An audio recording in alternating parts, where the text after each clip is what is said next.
C'est une histoire sans fin. Chaque année, durant les 2 mois d'été, Indra, le dieu de la pluie et du tonnerre, déplace les nuages au-dessus de la région de Gorkha, au Népal.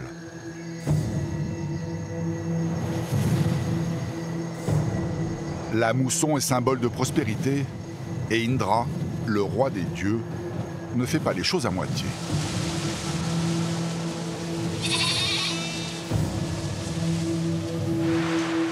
Des pluies torrentielles s'abattent sur le pays.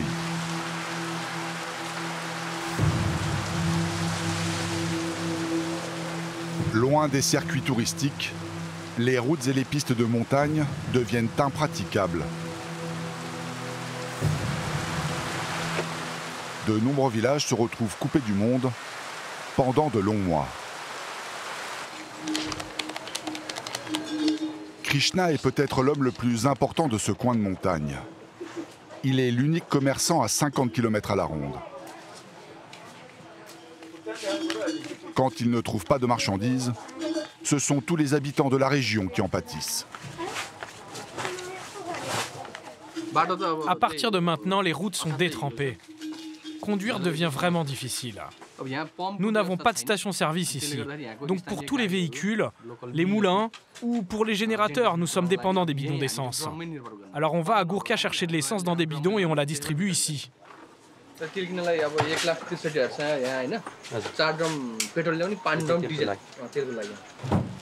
2000 litres de carburant qui, au retour de son chauffeur, seront vendus dans la journée. Il faut dire que les groupes électrogènes tournent à plein régime à Arquette. Même si le village a de l'électricité, les coupures de courant sont nombreuses. Les 3000 habitants d'Arquette comptent sur Rama, et lui, sur sa chance. La route va être infernale. Tous ceux qui vont l'emprunter vont s'embourber. Les voitures, les tracteurs, les bus, je ne serai pas tout seul. La route Arquette-Gorkha n'est qu'un confetti sur la carte. Seulement 40 petits kilomètres que Rama va devoir arracher à la sueur de son front.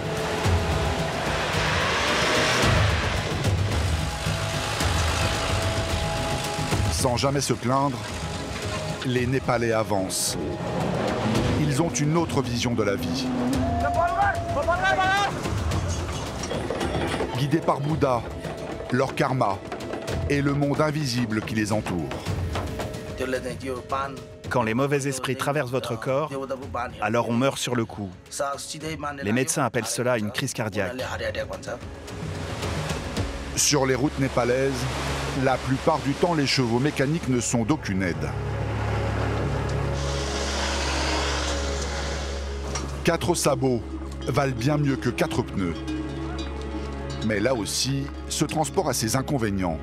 À l'approche du danger, la bête est un brin capricieuse. La première fois qu'elles prennent le pont suspendu, elles sont mortes de peur. La mousson ravage le pays, mais elle est aussi source de vie. Sans elle, une grande partie du Népal mourrait de faim. Le riz qu'on plante, ce n'est pas pour le vendre. C'est à peine suffisant pour nourrir la famille. Je travaille dur juste pour survivre, pas pour gagner de l'argent. Selon les Népalais, dans ce monde, rien n'a d'importance. Souffrance ou pas, seul compte la sagesse. Rama, qui part chercher de l'essence à Gorkha, préfère attendre 1 heure ou 2 avant de prendre la route. Quelques heures peuvent faire toute la différence en période de mousson. Cet homme porte le nom d'un dieu, Ganesh, et il n'est pas loin d'en être un aux yeux de ses passagers. Il est l'un des rares chauffeurs de bus à accepter de rouler en cette période de l'année. Et il met même un point d'honneur à respecter les horaires. Enfin, ceux du départ. Car quant à savoir à quelle heure il arrivera, là, c'est une autre histoire. C'est Hanuman. Il nous protège. Je brûle de l'encens en son honneur tous les matins.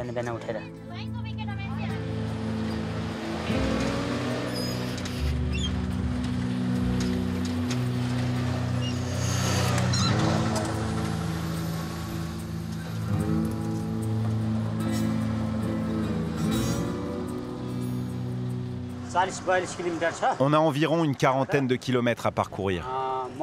À la belle saison, si on fait le voyage d'une traite, on met à peu près 4 heures. En période de mousson, je ne sais jamais combien de temps le voyage prendra. Mais parfois, en partant le matin, on peut arriver le soir même. C'est possible. Mais c'est aussi possible de ne jamais arriver. La piste qui mène à Gorka est une des plus mal entretenues du pays.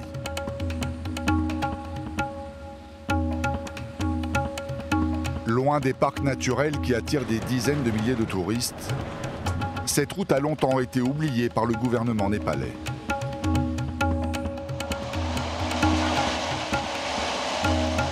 Elle a toujours été entretenue par les habitants de la région.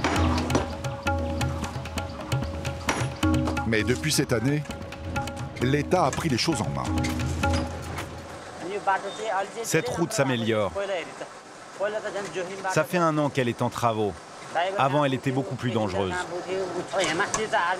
C'est l'armée qui construit la route. Mais c'est de l'argent qui vient de Chine. Reste à savoir quand elle sera terminée. Passé les premiers kilomètres, la vieille piste reprend ses droits. La pluie crée des ornières. Quand on roule dedans, ça fait comme ça.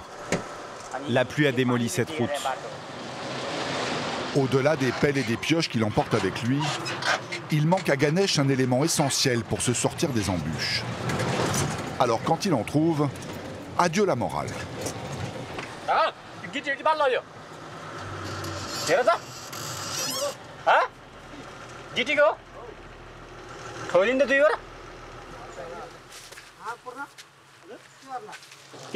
Dans les montées, le bus peut patiner. Grâce au sable, on pourra s'en sortir.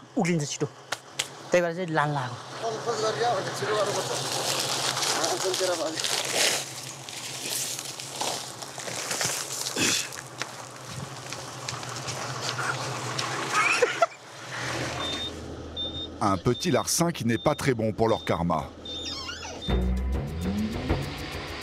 Pour les bouddhistes, qui croient en la réincarnation, les bonnes et les mauvaises actions ont une incidence dans leur prochaine vie.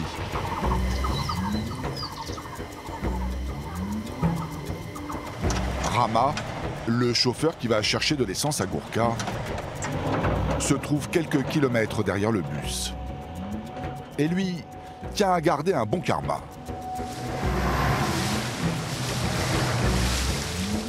Pour cela, il transporte gratuitement les voyageurs qui n'ont pas les moyens de s'offrir un ticket dans le bus de Ganesh. Bon pour son karma, mais douloureux pour ses passagers.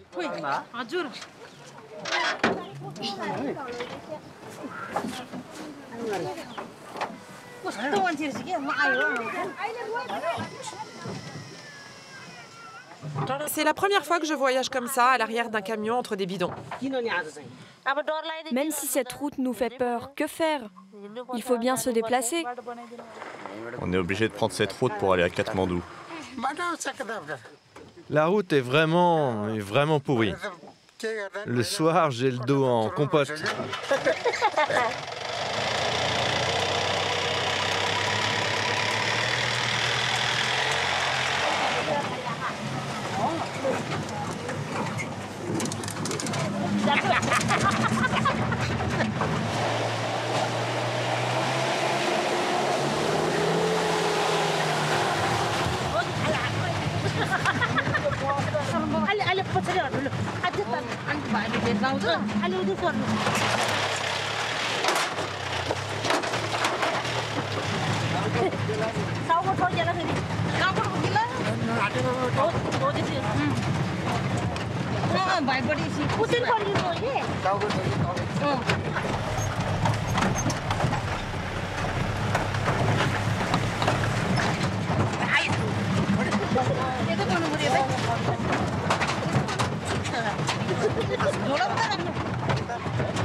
Plus haut sur la route, le bus de Ganesh avance péniblement. Malgré un beau soleil, la terre peine à sécher.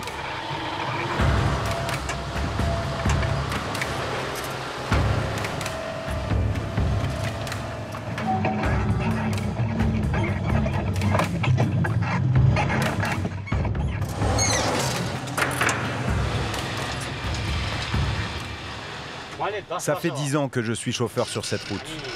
Avant, j'ai été assistant pendant 4 ans, donc 14 ans en tout. Moi, c'est un ami qui m'a appris. Il me laissait conduire son bus. D'abord sur 2 ou 3 kilomètres. C'est comme ça que j'ai appris. J'ai passé mon permis et je l'ai eu. Un mois après, j'étais derrière le volant.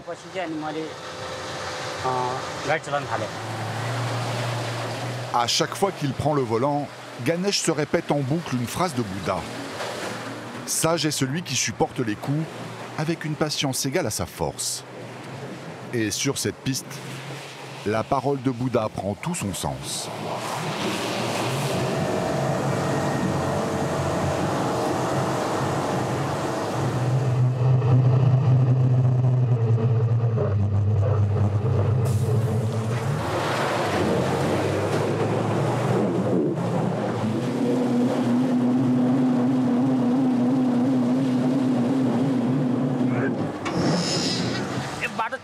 Le bus est dans une ornière.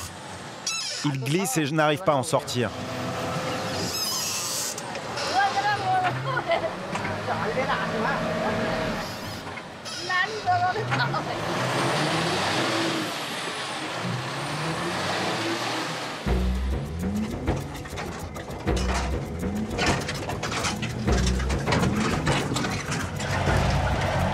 De leur côté, Rama et ses passagers finissent par rattraper le bus de Ganesh.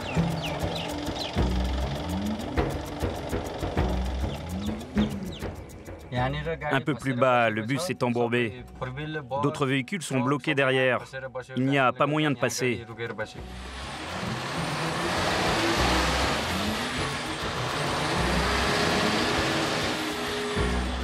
Cet arrêt forcé n'est pas pour déplaire aux passagers du camion. Ni même à Rama d'ailleurs. L'homme possède une conception bien personnelle de l'entraide entre chauffeurs. Pas terrible pour son karma. D'abord, j'observe la situation. Je vois qu'il essaye de s'en sortir. Mais pas la peine d'aller l'aider avant d'être certain qu'il ne s'en sort pas tout seul.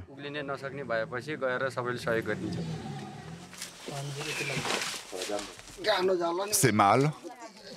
Mais Ganesh et son assistant se félicitent encore d'avoir volé ces sacs de sable sur le bord de la route.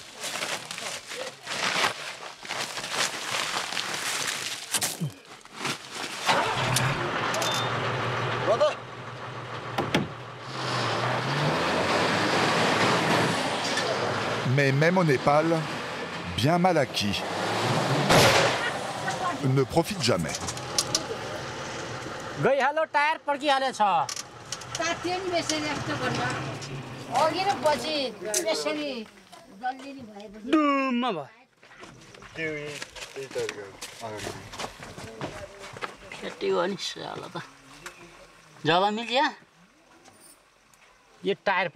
Le pneu a explosé.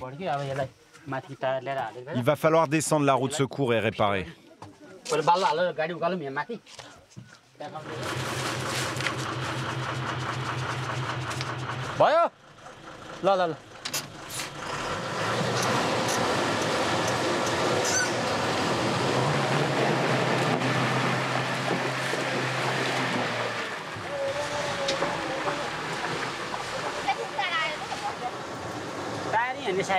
Je vais stationner là et on va réparer.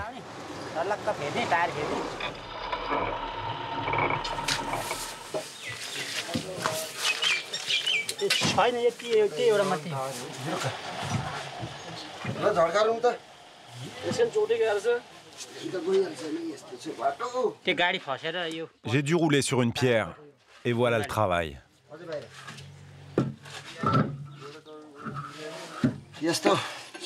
Ça nous arrive souvent, 1 à 2 fois par mois. Les pneus sont très usés. Avec des neufs, on ne serait pas dans ce pétrin. C'est le métier qui veut ça. La crevaison fait le bonheur de cette gargote. Tous les passagers s'y précipitent. Boisson tiède et repas unique trouvent preneur. Pour quelques centimes d'euros, Ganesh et son assistant avalent un dalbat, c'est-à-dire du riz, des lentilles et quelques morceaux de poulet arrosés d'une sauce très pimentée. Au Népal, c'est une tradition de manger avec les mains. Je ne sais pas manger avec une cuillère. Ça fait du bien de manger. J'avais faim. Je me ferais bien une petite sieste après. En tant que chauffeur, Ganesh gagne 600 € par mois. Suresh, la moitié. Ils ont tout juste de quoi vivre, mais selon eux, il n'y a pas matière à se plaindre.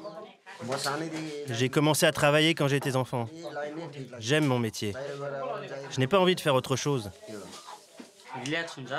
On voit du pays, on fait des rencontres. Où qu'on aille, on mange bien comme ici. Le soir, on se boit une bonne bière.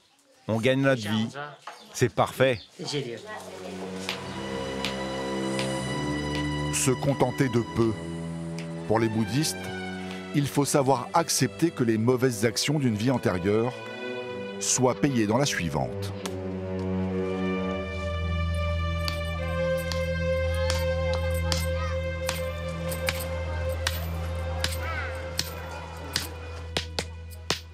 Jetty et sa mère Shepa réduisent à l'état de cailloux des blocs de pierre toute la journée. Un travail ingrat, mais nécessaire. Leurs cailloux servent à la réfection des pistes. Ma mère est très âgée. Elle a 80 ans au moins. Elle est sourde. Et elle me dit, à quoi bon parler si je n'entends pas les réponses ?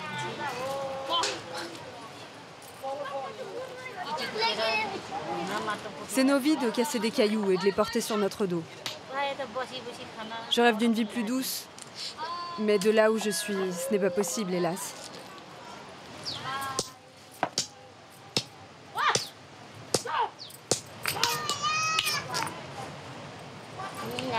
Ça me coupe les doigts.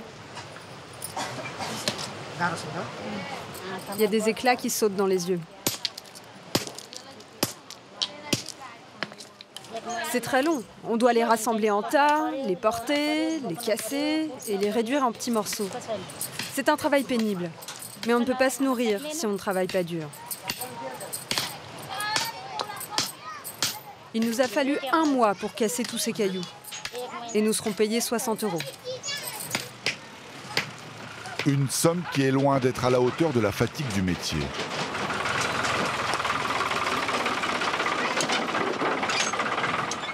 Mais elle permet à Jetty de faire vivre ses 3 enfants et son mari infirme.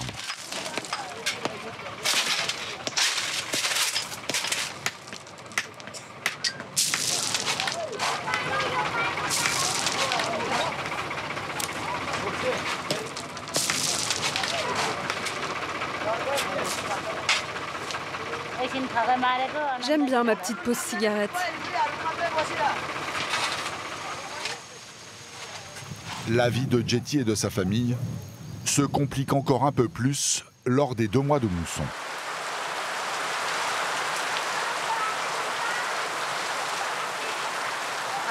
Quand il pleut, je ne peux pas travailler autant que je voudrais. La pluie est trop forte.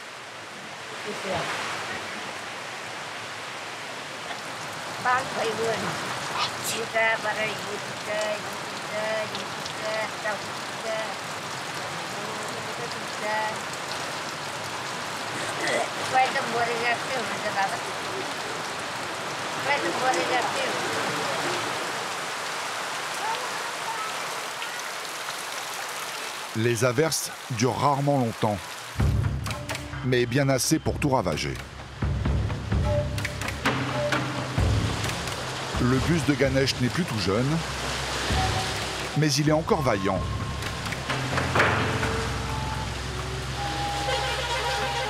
Contrairement à ce 4x4 flambant neuf, immobilisé au milieu de la piste. La voiture là-bas, elle a toutes les chances de s'embourber. Je me suis arrêté ici pour évaluer les difficultés et pour savoir où passer.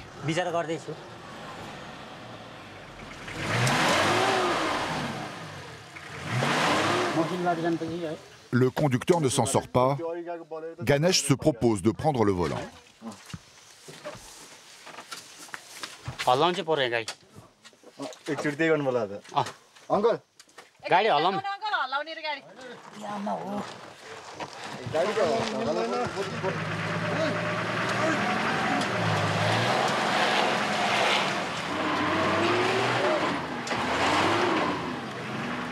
Rien n'y fait. L'engin de 2 tonnes reste rivé à la piste, quel que soit le pilote.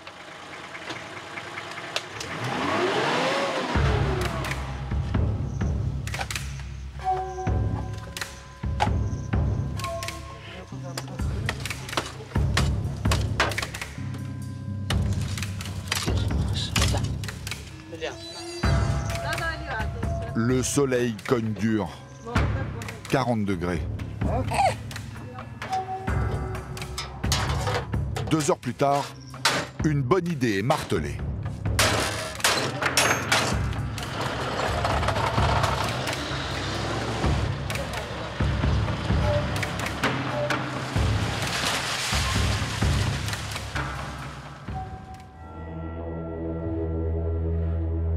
En moyenne, sur cette piste, aucun véhicule ne dépasse les 4 km/h.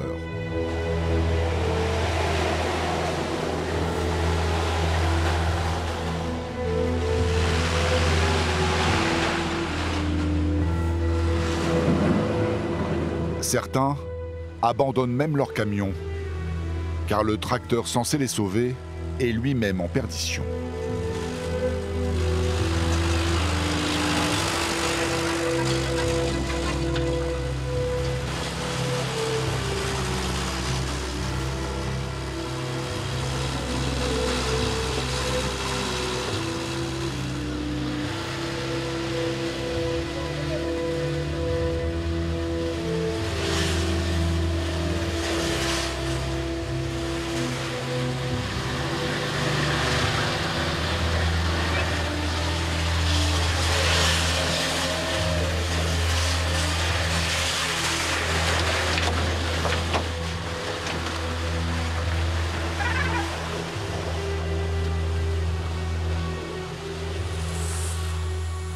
Après 40 km d'efforts et 12 heures de fatigue, le bus de Ganesh entre dans Gorkha, la ville de tous les symboles. Son Maharaja unifia les différentes provinces pour donner naissance au Népal moderne. Enfin, pour Ganesh et ses passagers, la modernité est encore une chimère.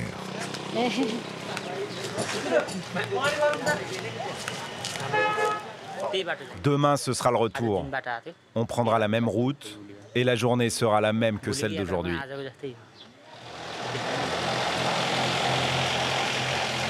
Un quart d'heure après le bus, Rama arrive aux portes de la ville. Chacun se félicite d'être arrivé en un seul morceau.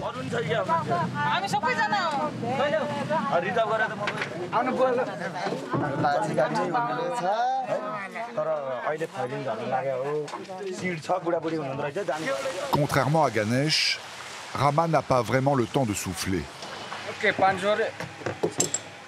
Le village compte sur lui pour revenir rapidement, avec de quoi alimenter les groupes électrogènes. On termine de remplir les bidons et on retourne à Arquette. On doit faire vite. La nuit commence à tomber et j'ai l'impression qu'il va pleuvoir. Rama gagne 30 € par voyage. Salaire de sueur, salaire de survie, pour 24 heures de conduite. Rama est arrivé à Arquette le lendemain matin. Ces passagers ont eux aussi continué leur voyage. Tous ont pris la direction d'un petit village au grand pouvoir.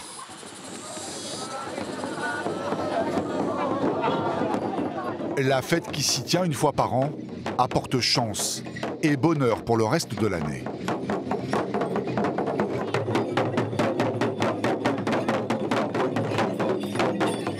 Depuis le tremblement de terre qui a ravagé le pays en 2015, les Népalais ne manqueraient pour rien au monde la cérémonie des bracelets.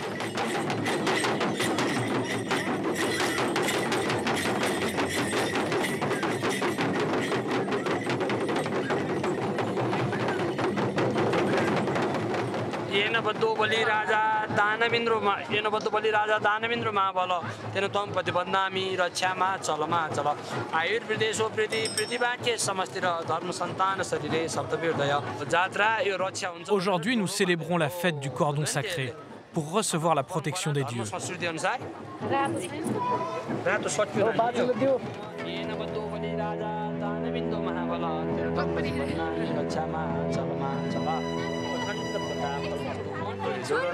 D'après la tradition, le cordon sacré nous protège. La fête des chamans est également très importante, car ils ne montrent leur danse sacrée qu'une seule fois par an. Et c'est aujourd'hui. En même temps que le bracelet, le tilak est apposé au milieu du front. Il représente le troisième œil de la déesse Shiva et symbolise le soleil levant. Au colorant, le prêtre y a ajouté quelques grains de riz, afin de nourrir l'esprit.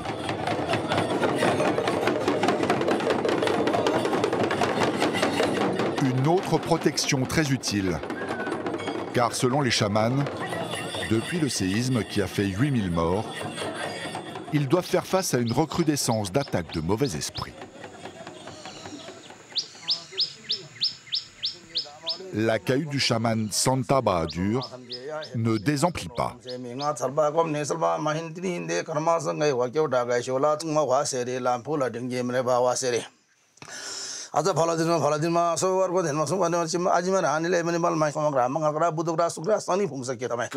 Il y a des fantômes. Ils peuvent nous jeter des mauvais sorts. Et les médecins ne peuvent rien faire. Mais les chamans, si. Quand les mauvais esprits traversent votre corps, alors on meurt sur le coup. Les médecins appellent cela une crise cardiaque. Mais si les mauvais esprits se contentent de vous effleurer, vous n'êtes que paralysé. Dans le cas de maladies graves comme le cancer, je n'y peux rien. Il faut aller voir un médecin. Les villageois payent le chaman dans la mesure de leurs moyens.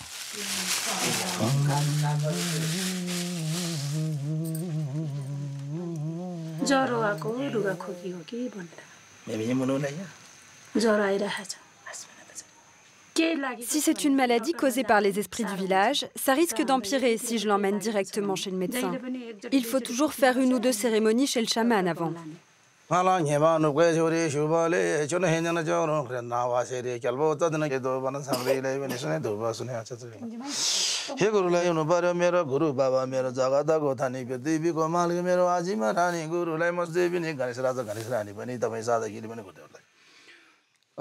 Les gens ne voient que du riz par terre. Pour moi, en tant que chaman, ce riz sert à nourrir les esprits. C'est comme si je leur mettais directement en bouche. Rassasiés, les mauvais esprits ont pris leur envol.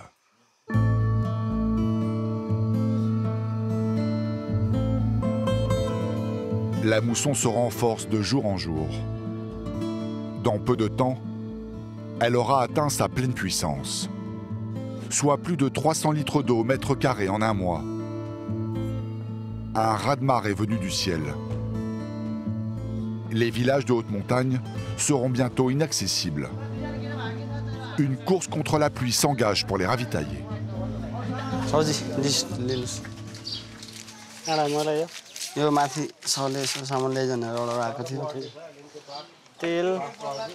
तेल ग्यास जस्ता चाउचाउ चामल हैन सब रहेछ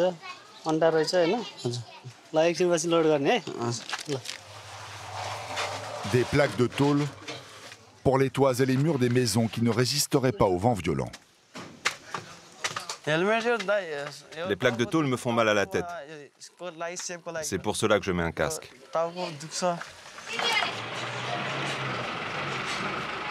Et surtout de quoi agrémenter le quotidien pendant ces longs mois coupés du monde.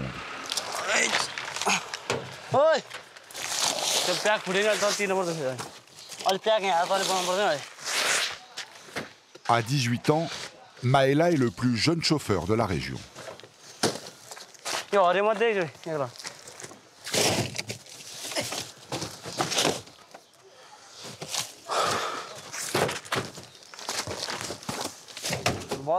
Dans mon boulot, il faut être costaud. Mais il faut aussi utiliser sa tête, être intelligent. La force seule ne suffit pas. Dans les difficultés, il faut savoir gamberger. Quelquefois, je suis frustré de ne pas pouvoir faire autre chose. Je suis fatigué, je m'ennuie, mais bon, il faut bien bosser. Seulement 5 camions sont disponibles pour se rendre à Mangbo, 20 km plus haut. Une distance dérisoire qui a pourtant déjà détruit pas mal de camions. Alors les villageois ont fait appel à un autre moyen de transport, qui lui ignore les pannes mécaniques. Chaque jour, plusieurs caravanes de mules comme celle de Suki se rassemblent pour partir à l'assaut de la montagne. Ce soir, il va pleuvoir. Il faut que je me dépêche de transporter les marchandises, sinon elles vont être mouillées. Une fois que la piste est mouillée, elle est très glissante. Le chargement risque de s'abîmer. Dans ce sac, il y a des pains de savon pour laver les vêtements. Là, ce sont des biscuits. Et je vais tout transporter jusqu'en haut. Mes mules portent 30 kilos de chaque côté. C'est du sucre pour boire le thé. 600 kilos de matériel et de nourriture apportés pendant 8 heures sur des sentiers escarpés. Parmi les mules, les plaintes sont nombreuses, comme les désertions. Pour quelques roupies, ce jeune homme la ramènera dans le droit chemin.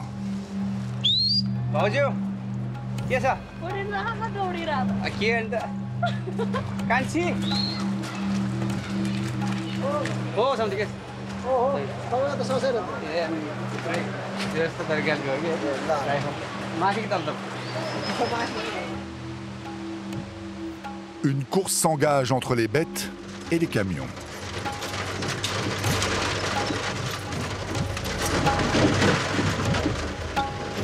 La route empruntée par le jeune chauffeur semble plus appropriée aux mules. Maela ne dépasse pas les 15 km/h.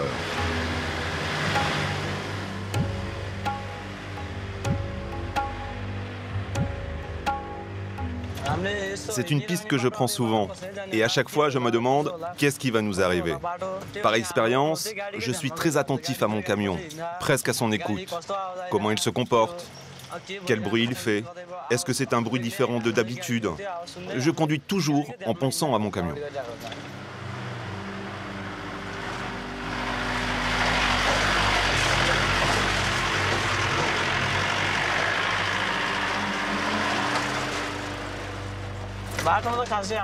Ce que je crains le plus, c'est la pluie. J'ai peur d'un glissement de terrain ou de rester complètement embourbé.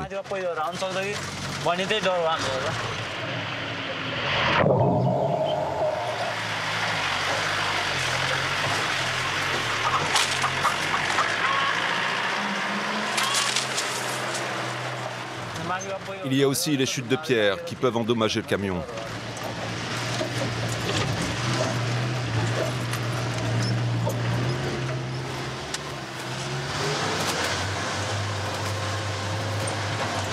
Maela voyage avec Shuba, son jeune assistant de 14 ans. Il lui apprend le métier, mais le garçon a intérêt à mettre du cœur à l'ouvrage. Il n'y a pas de place pour les tirs au flanc.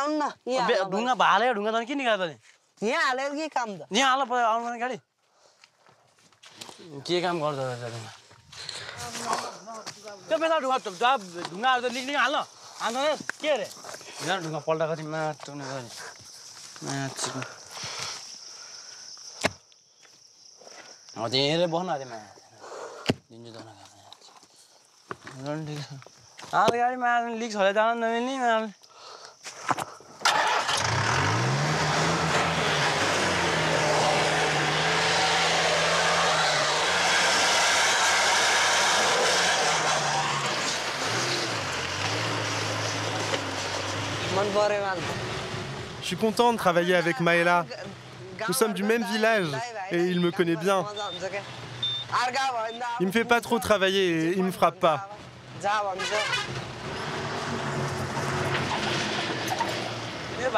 Chouba restait chez lui toute la journée, à ne rien faire.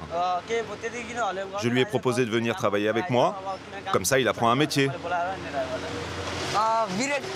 Dans le camion, la première fois, j'étais inquiet. Je me demandais pourquoi ça se secouait autant. Maintenant, je m'y suis habitué et ça me plaît bien.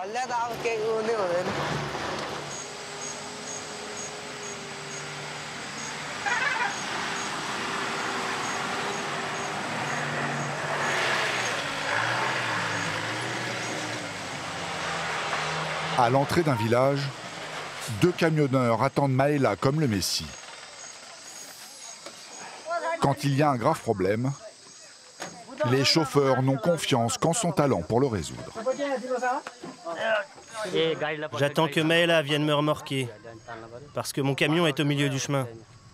La route est tellement mauvaise que j'ai cassé l'essieu de mon camion.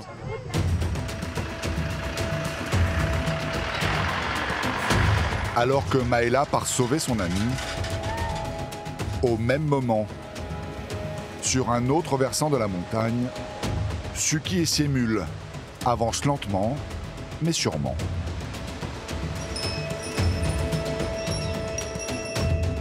Ce n'est pas Suki qui donne le rythme à ses bêtes, c'est elle qui l'impose.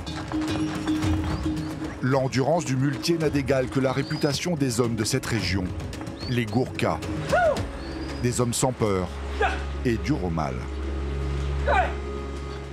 D'ailleurs, depuis la moitié du 19e siècle, l'armée britannique reconnaît la valeur de ces montagnards. Elle a créé un corps d'élite composé uniquement de Gourkhas. Encore aujourd'hui, ces commandos sont envoyés sur les missions les plus délicates. Suki n'est pas soldat, mais finalement lui aussi se bat tous les jours. C'est un métier pénible, mais je n'ai pas le choix. J'ai 3 filles. Il faut les élever, les éduquer, acheter des crayons, du papier, manger le matin et le soir. La terre de mon village est pauvre. Je ne peux pas cultiver grand-chose. Alors avec l'argent que je gagne, je nourris ma famille et élève mes enfants.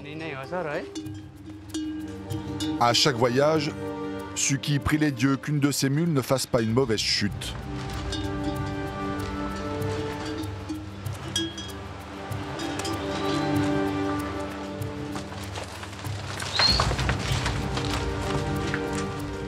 Le passage du pont suspendu est toujours une source d'angoisse.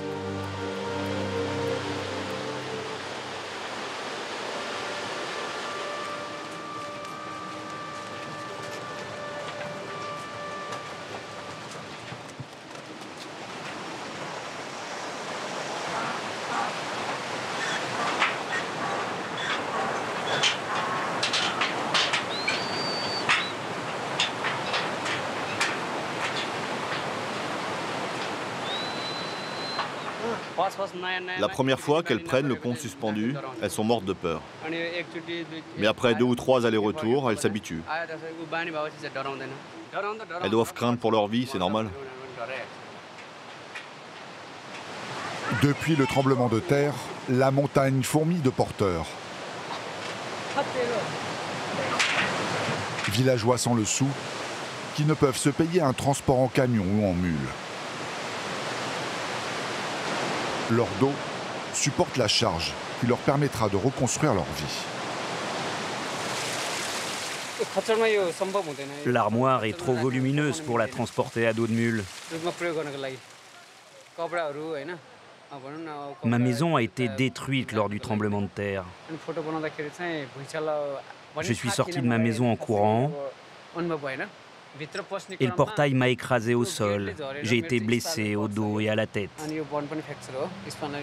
Je suis resté 45 jours à l'hôpital pour des fractures multiples. Et maintenant, j'ai du mal à porter des choses lourdes.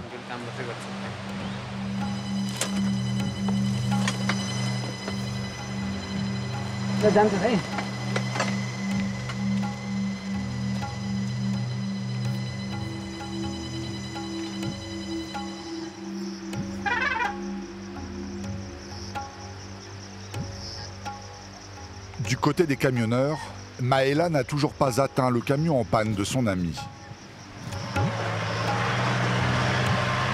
Voilà 5 heures qu'il roule péniblement sur cette piste ravinée par les pluies.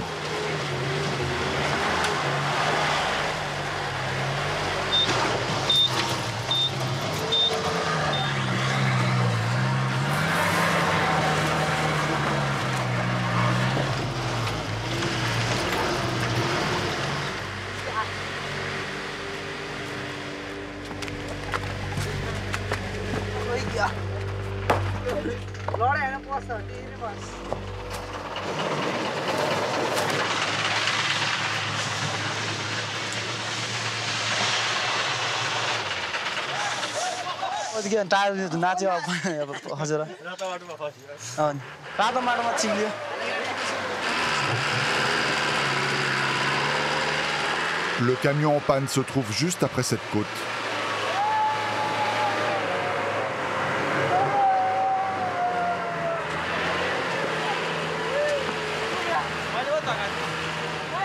Cette dame semble s'amuser de toute cette agitation.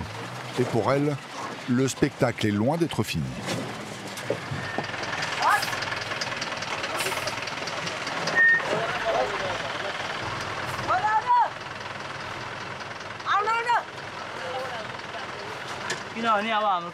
Entre chauffeurs, on s'entraide, c'est normal. Demain, je peux me retrouver dans sa situation. On se rend service entre chauffeurs. Et on ne demande pas à nos patrons.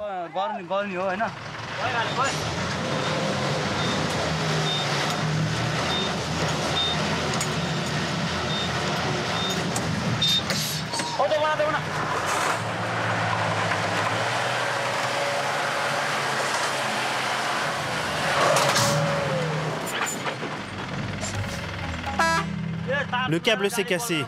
Je suis redescendu et je suis de nouveau bloqué.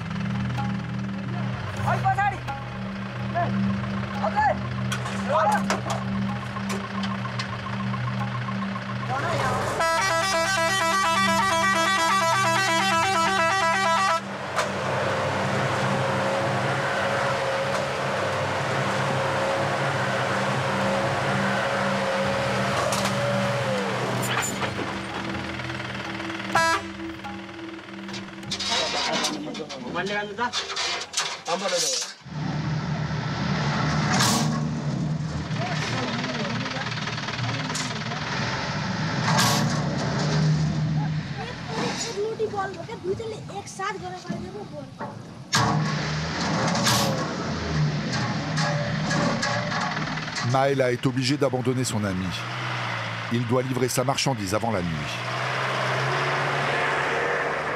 Il reviendra le chercher plus tard, si lui-même ne se trouve pas bloqué sur la piste. Il est encore à 10 km du village de Mangbo. Quant à Suki et son infatigable caravane de mules, eh bien, ils viennent d'atteindre l'épicerie, après 5 heures de marche. Je travaille tous les jours. Je ne m'accorde que 3 à 4 jours de repos dans le mois. Il faut bien ravitailler les villages.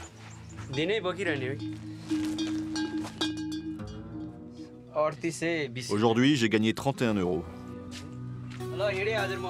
Contrairement aux villageois, le seul malheur qui puisse arriver un jour à Suki, c'est que la piste soit goudronnée. Maëla arrive bien après le muletier. Le village a maintenant de quoi tenir pendant une bonne partie de la mousson.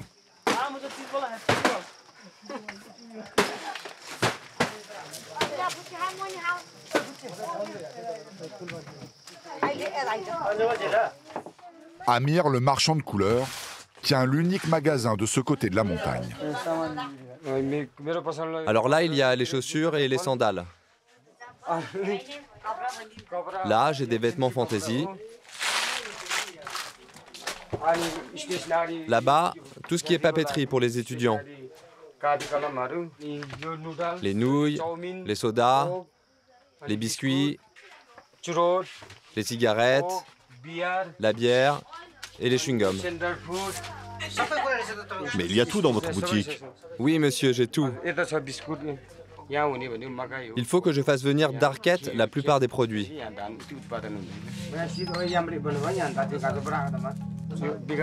Au village, on ne produit que du maïs et du blé. Nous n'avons pas de terre pour cultiver le riz. Sans les livraisons par camion, je devrais aller à Arquette. Et pour aller à Arquette, il me faut 2 jours. Un pour l'aller et le second pour le retour. Maëla a tenu parole. Il est retourné chercher son ami Ashok, mais cette fois-ci avec une corde, pour le tracter.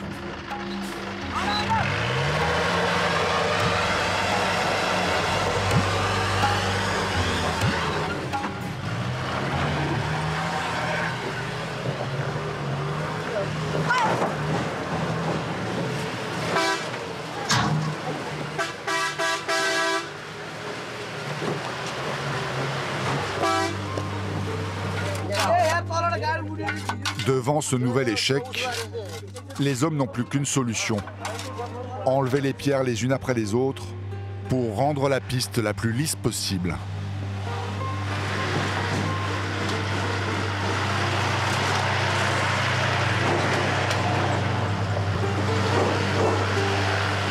Ils mettront la nuit entière pour amener le camion au village.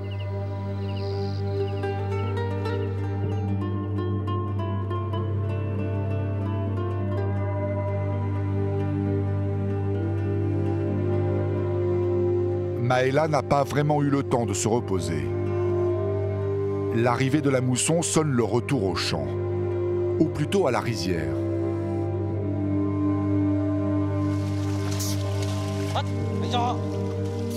Le jeune chauffeur a troqué le volant de son camion pour les bras d'une charrue.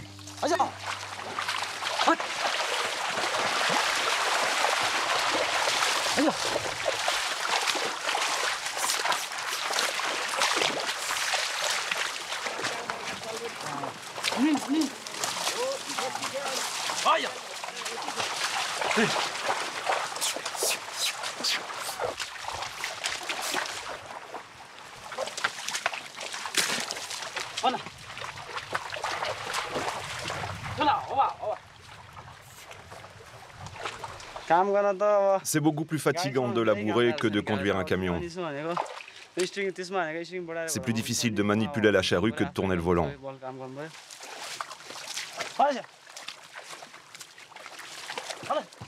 Le riz qu'on plante, ce n'est pas pour le vendre. C'est à peine suffisant pour nourrir la famille. Je travaille dur, juste pour survivre, pas pour gagner de l'argent.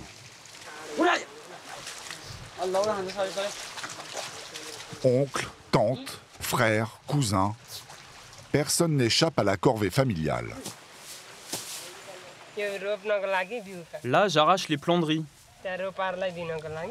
Ensuite, je les donnerai à ma mère et à ma sœur qui les repiqueront.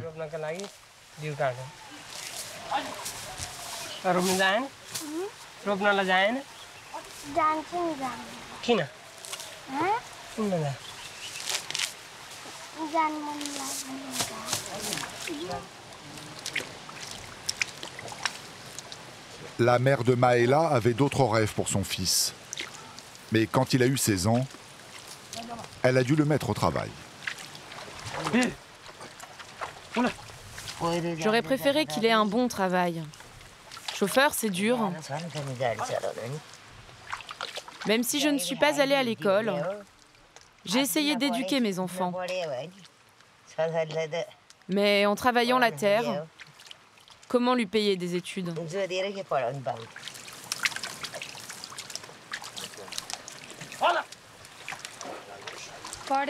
Moi aussi, j'aimerais étudier pour avoir un autre travail. Institutrice, ce serait bien. Oui, elle pourrait partir d'ici. À chacun son karma. Élever son karma pour obtenir une vie meilleure à leur prochaine réincarnation. C'est le rêve de Maëla et sa famille.